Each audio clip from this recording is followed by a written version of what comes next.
Muy buenos días, queridos amigos. El día de hoy nos encontramos un día más en su canal favorito, Neurosurgical.tv. Quien les habla es Uriel Mauricio Tagle Vega, el jefe del equipo estudiantil de Neurosurgical.tv, unos jóvenes empeñados en poder llevar educación a más estudiantes de toda Latinoamérica y países de habla hispana. El día de hoy tenemos un gran staff de panelistas y un gran staff de moderadores. Nos acompañan muchos de los miembros del mismo equipo. También nos acompañan doctores grandiosos que van a dedicarle una hora en sus temas, resolviendo sus dudas, contándoles todo lo que ellos han aprendido y también sobre el mismísimo tema. El día de hoy, pues, tenemos el tópico de neurocirugía pediátrica. Vamos a hablar de gliomas difusos de la línea media, tratamiento de hidrocefalia en pediatría, cómo definir el éxito de una tercerventriculostomía endoscópica, manejo institucional de las encefalitis de Rasmussen y plagiocefalia posicional. Tenemos doctores de México y de Ecuador acompañándonos el día de hoy. Pero sin adelantar más las cosas, vamos a pasar al plato de fondo, vamos a pasar a lo que vienen a ser los expositores. Quien abre la sesión del día de hoy con el tema glioma difuso de la línea media H3K27 en pacientes pediátricos es la doctora Cita Elizabeth Salazar Ramírez. Es una neurocirujana del Centro Médico Nacional Siglo XXI de la Ciudad de México, en México.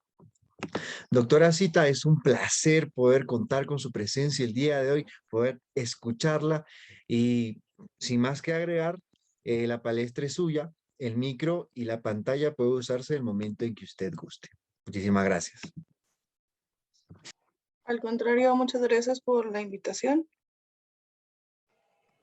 Permítanme compartir.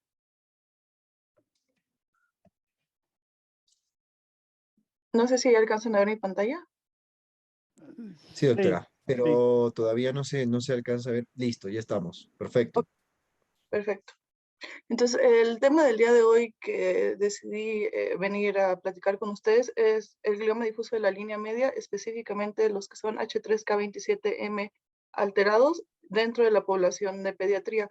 Y elegimos este tema porque es una nueva etiología relativamente, que a partir del 2016 fue que la OMS ya la declaró como nueva. Acá del lado derecho pues está el logo de mi servicio, mi hospital, que es el Hospital de Especialidades del Centro Médico Nacional, y dentro de lo que es el Instituto Mexicano del Seguro Social. Entonces, ¿por qué hablar de este tema? Hablar nada más de los tumores del sistema nervioso central dentro de los pacientes pediátricos van a ser los tumores sólidos más frecuentes y van a ser la segunda causa de mortalidad por cáncer dentro de la población pediátrica.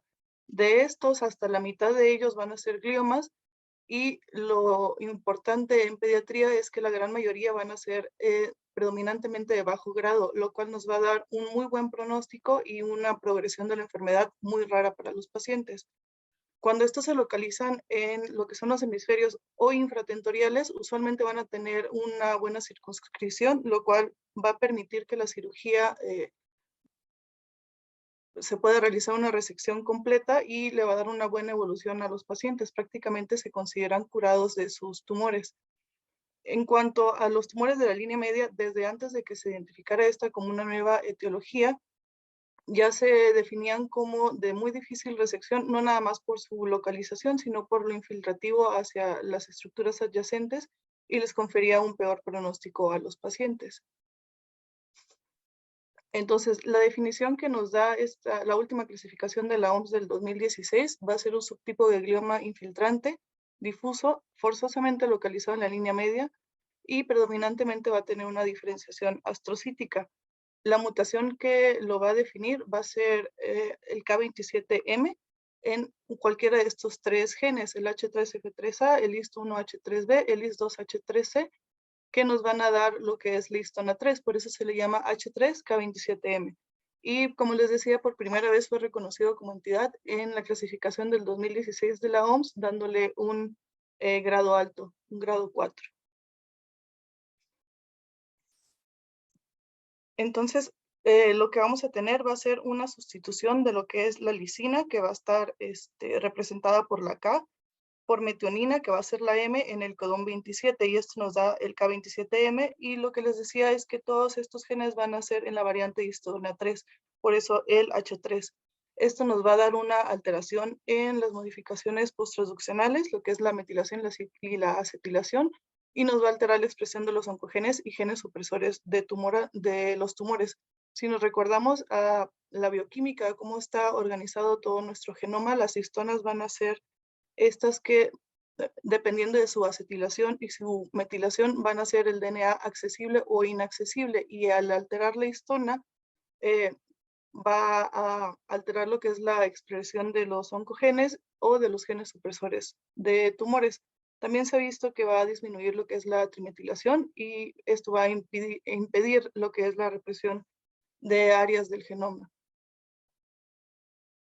Entonces, los primeros estudios que se publicaron fue precisamente en los gliomas pontinos intrínsecos difusos de los edad pediátrica y los glioblastomas. Y se encontró que hasta el 70-90%, sobre todo de los gliomas pontinos intrínsecos difusos, van a tener alguna de estas mutaciones. Posteriormente, conforme se fueron avanzando en cuanto a los estudios, se demostró su presencia en lo que son los astrocitomas de la línea media de alto grado, y poco a poco se fueron asociando que nada más el tener esta mutación les confería un peor pronóstico a los pacientes. Van a tener un comportamiento clínico mucho más agresivo, y lo más importante es que va a ser independiente de su histología. Viendo los estudios retrospectivos, se dieron cuenta que tumores que inicialmente se les dio un bajo grado de la OMS, que posteriormente se vio este comportamiento, esta progresión muy agresiva, eran mayoritariamente pacientes que tenían esta mutación. Les da aproximadamente una sobrevida a los 2 años de menos del 10%. Y la mayoría de los reportes van a ser a nivel del tálamo, del puente y de la médula espinal. Pero también hay reportes de casos de lo que es el tercer ventrículo, el hipotálamo, la región pineal y lo que es el cerebelo. Entonces, el diagnóstico lo podemos hacer de dos maneras diferentes. La manera más accesible sería a nivel de inmunohistoquímica, pero también se puede hacer por lo que es secuenciación genética. En cuanto a inmunohistoquímica, tenemos una tinción que va a ser, lo más importante es que tiene que ser una tinción nuclear. Si da una tinción positiva a nivel del citoplasma, no se considera un H3KM. Y este tipo de tinción nos va a sugerir que esta mutación o esta alteración va a ser un evento inicial o muy temprano en los pacientes. Y nuestro control dentro de la misma laminilla va a ser las células endoteliales, las células inflamatorias, las células gliales y las neuronas sanas, que van a ser negativas a esta tinción. Y puede presentar mitosis, proliferación vascular y necrosis, pero no son necesarios para el diagnóstico, que lo diferencia de lo que es el glioblastoma. El glioblastoma, si no tiene estas características, no se puede clasificar. Frecuentemente van a estar asociadas a lo que son mutaciones del TP53 y el ATRX, pero es mutuamente exclusiva con el IDH1. Y se ha visto infiltración difusa en lo que es todo el sistema nervioso central, ya sea adyacente o distal, incluyendo nervios craneales. Acá del lado derecho está una fotografía teñida con HIE, es del artículo del doctor Salomón. Es una sección de lo que es un nervio craneal donde hay infiltración por células neoplásicas de lo que es astrocíticas en el endoneurio, lo cual es muy raro o no se ha visto en otro tipo de tumores, y nos habla de su agresividad. Los diagnósticos diferenciales o los diagnósticos presuntivos con los que se ingresa el paciente a quirófano van a ser más que nada astrocitomas, glioblastomas. También se puede confundir con un gliosarcoma, con un oligodendroglioma, con un tumor rhabdoide teratoide o con un ganglioglioma, entre otros diagnósticos. Básicamente vamos a tener en pequeños de 5 a 11 años, y aquí hay una diferenciación interesante. Todos los tumores pontinos van a tener una presentación o un estado inicial más temprano, alrededor de los 7 años es su media, y los talámicos van a ser hasta los 11 años. Realmente no hay una diferencia en la presencia entre hombres y mujeres. En cuanto a la clínica, pues dependiendo de la localización va a ser lo que puede presentar en el paciente, pero en general van a presentar una focalización neurológica. Como la gran mayoría de los que se han estudiado hasta el momento son los gliomas que están localizados a nivel pontino, pues nos van a dar los que son los síndromes pontinos. Si llega a comprimir lo que es el sistema ventricular, pueden presentar hidrocefalia y se mencionaba una triada, lo que es la neuropatía craneal múltiple, una afección a los tractos largos y una ataxia. En los pacientes que tienen tumores más que nada a nivel talámico, van a presentar igual lo que es hipertensión intracraneal, una hemiparesia o una hemiplegia y alteraciones de la marcha. Y aquí lo interesante es que del inicio de la presentación de síntomas del paciente a que llegan ya deteriorados al hospital es una progresión muy rápida. En promedio es un mes, entonces nos da muy poco tiempo para poder actuar. El diagnóstico inicial o lo que se recomienda para estudiar a los pacientes es la resonancia magnética. En general se van a comportar hipointensos en T1, hiperintensos en T2. Y algo que lo va a diferenciar desde la resonancia magnética de los glioblastomas va a ser un pobre reforzamiento tras la aplicación del medio de contraste. Menos del 25% del tumor va a realzar y va a tener poco edema peritumoral. Esto va a correlacionar a nivel histológico con esa falta de proliferación microvascular. Al no tener neoformación a nivel vascular, no va a dar ese reforzamiento de contraste y no nos va a dar el edema. Igualmente puede tener o no tener necrosis y hemorragia.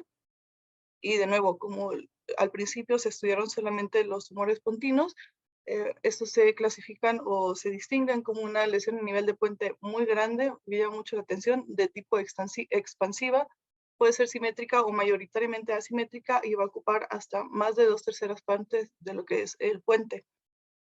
Puede presentar un componente exofítico, puede llegar a rodear incluso lo que es la arteria basilar o protruir hacia el cuarto ventrículo.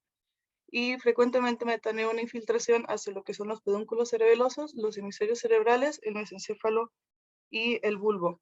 Acá del lado derecho tenemos imágenes igual del artículo del Dr. Bannon, en donde vemos en la primera imagen un corte sagital en una ponderación de lo que es T2, donde se ve una lesión, un crema pontino difuso infiltrante que está muy llamativo, ocupa la mayor parte de lo que es el puente y va inclusive a hacer un efecto vector en las estructuras adyacentes con una herniación tonsilar. En la segunda imagen, que es esta de este lado, es un corte axial en una ponderación de Flair, donde igual vamos a tener un glioma difuso que es expansivo, pero lo importante es que va a llegar a encerrar lo que es la arteria basilar más o menos a este nivel. En la tercera imagen igual es un corte axial en una ponderación de Flair, pero esta vez con un tumor a nivel talámico. Lo que llama la atención va a ser su protrusión o su deformidad a nivel del tercer ventrículo y el edema transependimario que vamos a tener a nivel de las astas frontales y de las astas occipitales.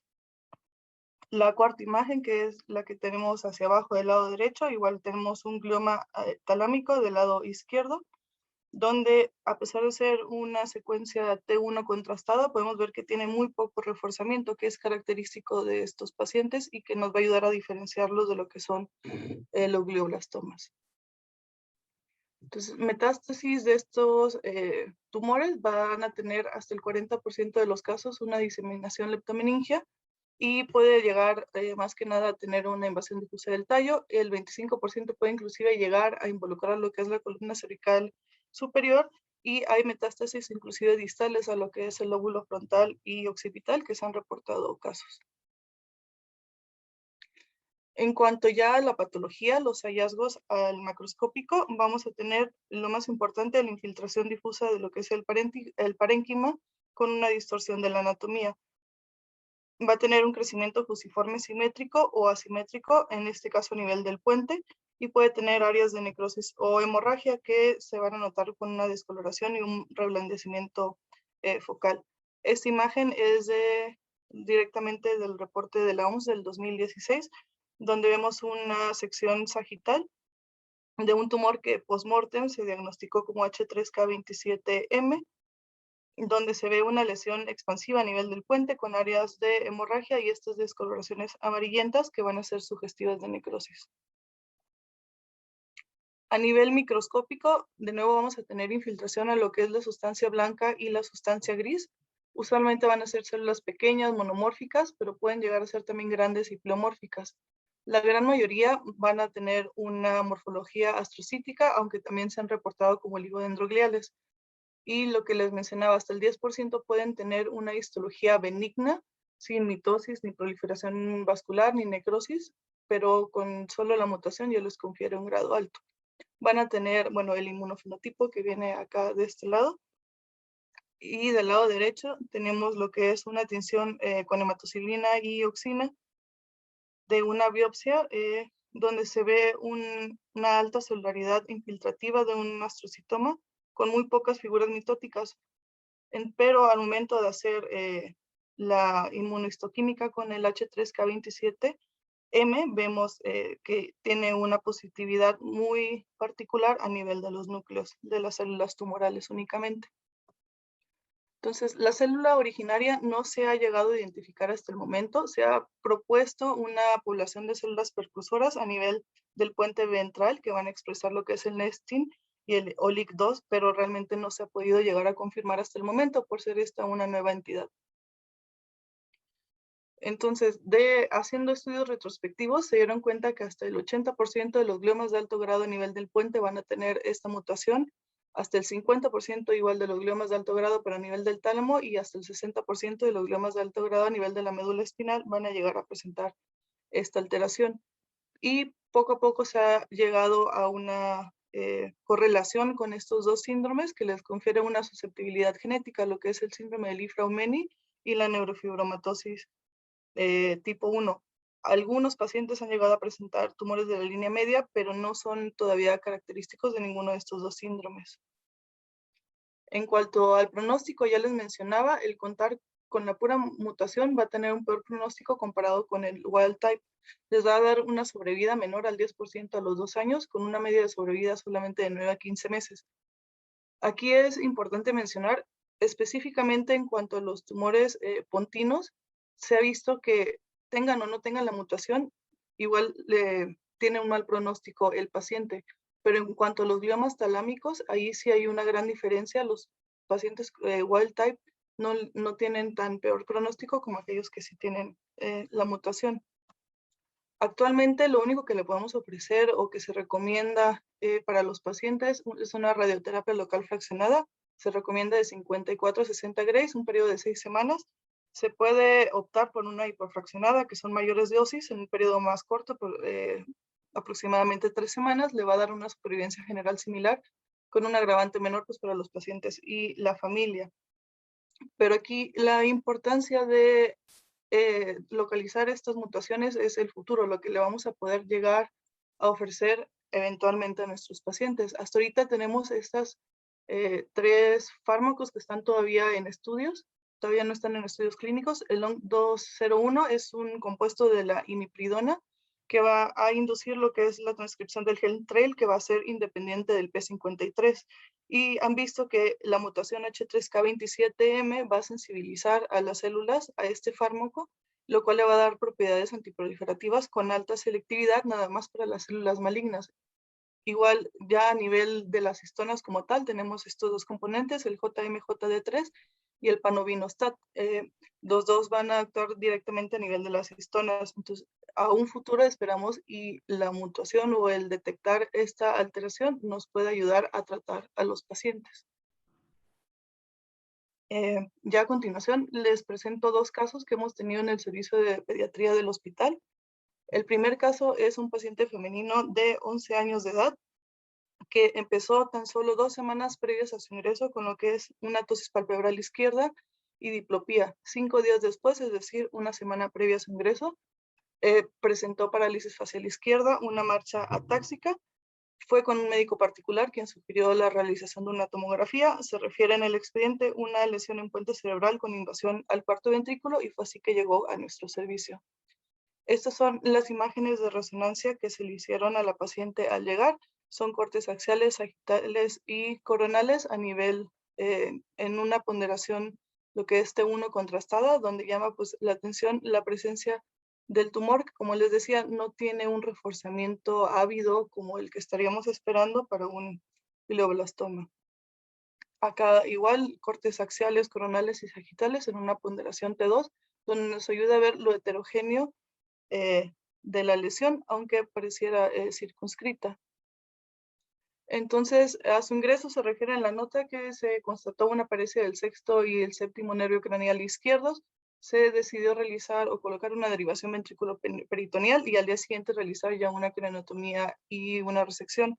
El diagnóstico histopatológico fue un glioma difuso de la línea media, reportando ya necrosis tumoral hasta el 90%. Se inició quimioterapia por parte del Servicio de Oncología Médica Pediátrica con los fármacos que tenemos del lado derecho. Se le dio carboplatino, fosfemida, mesna, el BP16 y temozolomida. Posteriormente se egresó y se planeaba dar radioterapia. Se refiere que no tuvo un déficit agregado postquirúrgico, sin embargo, ya no tenemos registro de que haya regresado al seguimiento por la consulta externa, entonces no sabemos si progresó, si la paciente falleció o qué fue lo que sucedió. El segundo caso clínico, tenemos un masculino de 4 años, 6 meses de edad. Tiene nada más un antecedente heredofamiliar positivo para un abuelo paterno con diagnóstico de leucemia. Todo lo demás se encuentra negado. Entonces, en cuanto a su padecimiento, él inició con sus síntomas en enero de este año. Él tenía todos sus hitos del desarrollo normales, a decir de sus papás, pero empezaron a notar que el niño empezó con caídas desde su plano de sustentación muy seguidas. Después ya empezaron a ver que necesitaba sujetarse de objetos para poder mantener tan solo la bipedestación, ya no podía deambular. Vieron cómo se agregó una tosis palpebral izquierda gradualmente, una desviación de la comisura bucal al lado derecho, una cefalea holocraniana. Solamente lo manejaron con paracetamol, dicen ellos que con mejoría, pero ya para febrero empezó con una disfagia, todavía toleraba líquidos y semisólidos y ya los papás lo llevaron igual a una valoración médica, se solicitó la tomografía y la resonancia y se envió a nuestro servicio por parte de urgencias. En cuanto a la exploración física, que se refiere en la nota, refieren una marcha táxica de base amplia, igual con caídas frecuentes durante la deambulación, una desviación de la mirada hacia el lado izquierdo y una paresia de lo que es el recto lateral del ojo derecho y un nistagmo de retracción hacia la mirada horizontal del lado derecho. A nivel del séptimo nervio craneal se vieron datos de una parálisis facial central derecha y una paresia en mi cuerpo izquierdo, 4-5, con reflejos aumentados a 3 cruces. Igual acá tenemos los estudios de imagen, una resonancia magnética en cortes coronales, en una ponderación T1 contrastado, donde vemos una lesión a nivel de puente muy grande, llama la atención. Igual no tiene mucho reforzamiento, solamente estas pequeñas áreas de reforzamiento, pero sí está desplazando mucho. De él sí pudimos recuperar lo que son sus laminillas, donde vemos a nivel de la tensión de hematoxilina y eosina, nada más las células que tienen una diferenciación astrocíclicas, no se ven muchas mutaciones. Aquí de igual manera. Y va a llamar la atención, tenía un poco de proliferación microvascular y infiltración por parte de las células tumorales. Vemos algunas mitosis, unas células pequeñas nucleadas y lo que les mencionaba que puede tener unas gigantes multinucleados que viene siendo como esta representación del paciente. Por la localización se tuvo la sospecha por parte del servicio de patología de que tuviera, que fuera un glioma difuso de la línea media. Se le hizo la tinción H3K27 y son estas microfotografías a gran aumento y un poco más cercano. Y lo que les decía, tiene una positividad muy marcada, pero nada más a nivel de las células tumorales. El resto van a ser negativas, que sirven como control, y más que nada a nivel nuclear, no a nivel del citoplasma. Entonces, a él se le hizo la resección del tumor por un abordaje retrosigmoideo con una extensión suboccipital. Posteriormente pasó al servicio de la terapia intensiva, donde desafortunadamente no se pudo extubar, por lo tanto le hicieron una traqueostomía, posteriormente una gastrostomía. Hizo hidrocefalia tardía después del procedimiento. Se localizaron cocos gram positivos en líquido cefalorraquídeo, por lo cual se decidió primero colocar un sistema de derivación ventricular externo, posteriormente ya se hizo la derivación. Igual se le dio quimioterapia postquirúrgica temprana, con dos fármacos que tenemos del lado derecho, que es el carboplatino, el fosfamida, el mesna, el topósido, temozolomida y filgastrim, para prevenir lo que es las complicaciones de la quimio.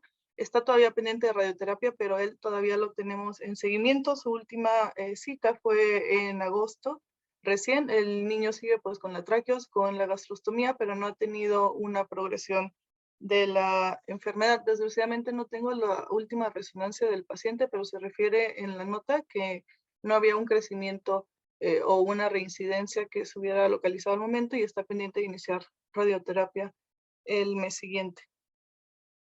Eso sería todo de mi parte. Solo quería mostrarles, pues darle importancia a tener en mente para estos pacientes, ya que en un futuro esperemos poderle dar alguna terapia más dirigida que pueda ayudar a su sobrevida. Muchas gracias. Muchísimas gracias, doctora Cita. Muy bien, ¿alguien quisiera hacer algún comentario sobre la exposición de la doctora? Y dejamos un momentito para dar tiempo a preguntas, ¿ok? Muchísimas gracias, doctora. Dejamos un momentito, por favor.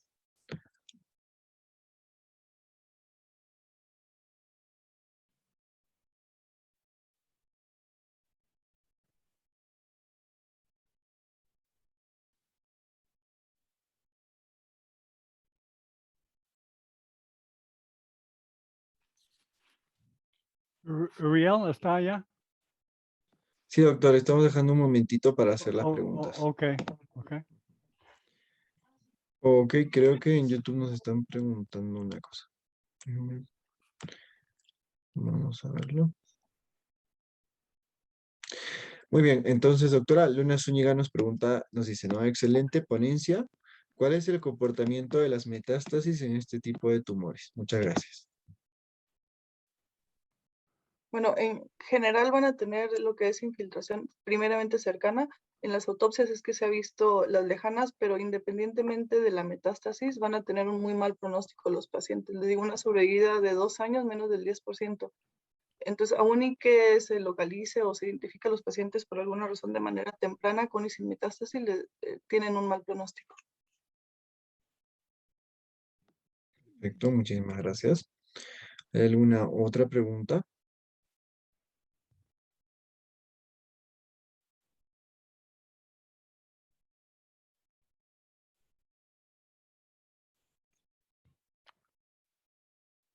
Ok, creo que no hay más preguntas, creo que no tenemos más preguntas. Ha sido una ponencia bastante bonita, doctora, bastante clara, desde el punto de vista de la mutación inclusive. Muchísimas gracias, le agradecemos por su tiempo y por la dedicación que le ha puesto a su ponencia. Muchísimas gracias, doctora. Tenga un grandioso día.